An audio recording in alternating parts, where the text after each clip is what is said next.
ابھی وہ آدھی بھی نہیں ہوئی تھی اور ابھی تک جہان نے اس آدمی کا ذکر نہیں کیا تھا جس کے چہرے پہ حیا نے کافی الٹتی تھی۔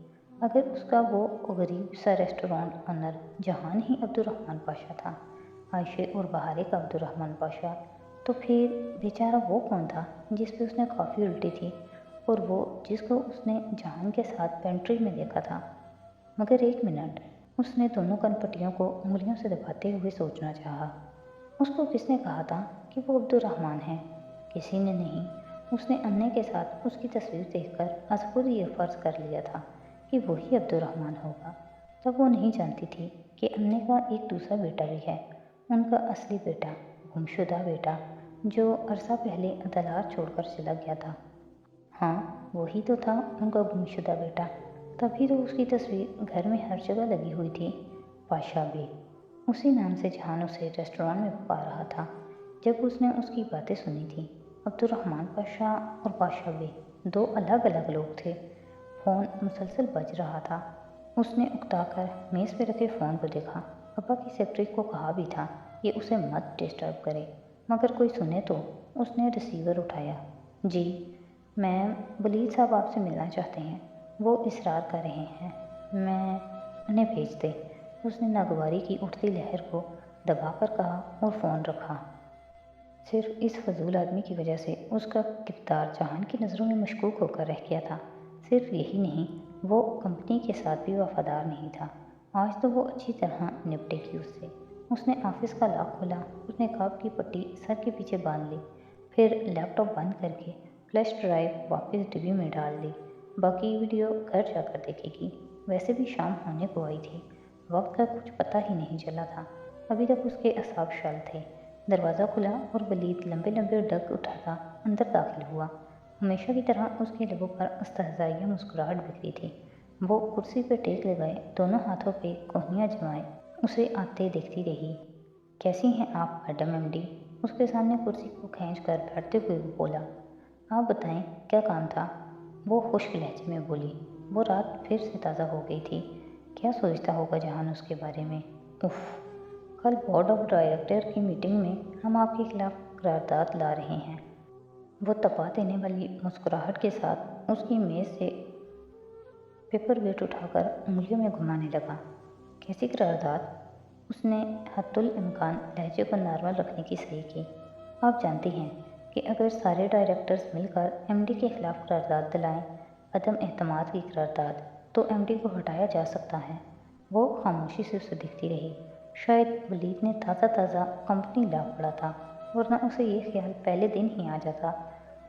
کل آپ اس آفس کے باہر ہوں گی۔ جی، مجھے افسوس ہو رہا ہے، مگر ہم نے بہت برداشت کر لیا آپ کو۔ آپ جیسی عورتوں کی جگہ گھر میں ہوتی ہے یا مدرسے میں، ادھر نہیں۔ وہ اب بھی لب انجے اسے دیکھتی رہی۔ آپ یوں کریں، اپنی ضروری اشیاء سمیٹ لیں، آخر کل آپ کو یہ جگہ چھوڑنی پڑے گی، میں یہی بتانے آیا تھا ادھر۔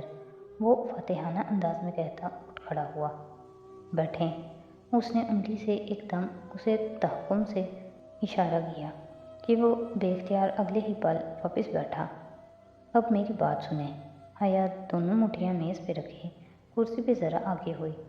میں نے منگل والے روز ہیڈ آرکیٹیکٹ اور آپ کی گفتگو ریکارڈ کی تھی، سننا چاہیں گے؟ ولید کے چہرے کے تاثرات ناقابل فہم ہو گئے۔ اس نے سوالیہ ابرو اٹھائی۔ کون سی گفتگو؟ انجان بننا آپ کو فائدہ نہیں دے گا۔ میں جانتی ہوں کہ اس ٹریڈ سینٹر کے پروجیکٹ پلان میں آپ کے کہنے پہ آرکیٹیکٹ نے گڑبڑ کی تھی۔ صرف یہی نہیں، بلکہ جس کمپنی کو وہ پروجیکٹ مل گیا تھا، ان کے مالکان سے آپ کے گہرے روابط ہیں۔ یہ ساری آپ کی اپنی کہی باتیں ہیں، میرے پاس ثبوت ہے، وہ کہہ رہی تھی۔ ولید کے لب بھینچ گئے اور ابرو تن گئے۔ آڈیو کسی چیز کا ثبوت کبھی نہیں ہو سکتے مادام۔ مجھے کورٹ میں کسی کو کچھ نہیں دکھانا، مجھے صرف اپنے ابا کو سب بتانا ہے۔ ویسے بھی وہ اب ٹھیک ہو رہے ہیں، اسی ہفتے دوبارہ جوائن کر لیں گے۔ آج جب میں گھر جا کر ان کو آپ کی اصلیت بتاؤں گی تو وہ اپنی بیٹی کی ہر بات فوراً مان لیں گے۔ ہماری کمپنی لا کے مطابق اگر ایسا ٹریجن ثابت ہو جائے تو نہ صرف آپ کے شیئرز فریز ہو سکتے ہیں، بلکہ ابا کو تو آپ جانتے ہی ہیں، وہ اپنے ساتھ دعویٰ کرنے والوں کو یوں نہیں چھوڑتے، سڑک پہ لے آئیں گے وہ آپ کو۔ ولید کا چہرہ سرخ پڑ گیا۔ میں تمہیں جان سے مار دوں گا، وہ غصے سے برایا تھا۔ میں نے کمپنی کے ساتھ کوئی دغا نہیں کیا۔ اگر تم نے ابا کو یہ الٹی سیدھی بات بتانے کی کوشش کی تو مجھ سے برا کوئی نہیں ہوگا۔ اس نے مسکرا کر سر اٹھا کر ولید کی طرف دیکھا۔ کسی سے تو وہ بھی ڈرتا تھا۔ میں دیکھ لوں گا تمہیں۔ ایک شعلہ بار نگاہ اس پہ ڈال کر وہ مڑا اور تیز تیز چلتا باہر نکل گیا۔ اس آدمی کو سمجھانے کے لیے وہ اس کے ساتھ بیٹھی تھی اور اس کی ایک حرکت نے اس کو جہان کی نظروں میں مشکوک بنا دیا تھا۔ جب جہان اسے ملے گا تو وہ سب سے پہلے یہی بات کلیئر کرے گی۔ جہان، وہ ایک دم چونکی۔ یہ ویڈیو اس نے لاکر سے ایک ماہ قبل نکالی تھی۔ یہ ساری باتیں تو پرانی ہو گئی۔ وہ ابھی کہاں تھا؟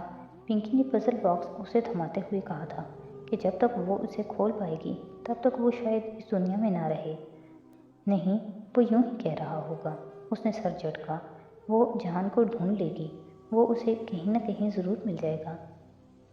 اس نے موبائل نکالا۔ وہ صبح سے سائلنٹ پہ تھا۔ اماں کی کئی مسڈ کالز اور میسج آئے پڑے تھے۔ اس نے میسج کھولا۔ وہ کہہ رہی تھیں کہ انہیں ابا کی گاڑی اور ڈرائیور چاہیے تھے، اس لیے انہوں نے آفس فون کر کے دونوں منگوا لیے تھے۔ ایک اور پیغام میں انہوں نے بتایا کہ وہ ظفر کو اس کی گاڑی کے ساتھ بھیج رہی ہیں، وہ اسے گھر لے آئے گا۔ بس کار بھیج کر ظفر کو واپس جانے کا کہہ دیتی۔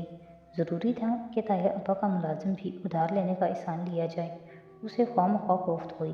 بہرحال اس نے سر جھٹک کر فون میں عائشہ کے گھر کا نمبر ڈائل کیا۔ کوئی جواب نہیں۔ پھر اس نے حلیمہ آنٹی کا نمبر ملایا۔ وہ یقیناً اس سے ہوٹل گرینڈ کا نمبر لے سکتی تھی، جہاں وہی ہوگا۔ ہلو، وہ اداس مگر باریک سی آواز۔ اسے خوشگوار حیرت کا جھٹکا لگا۔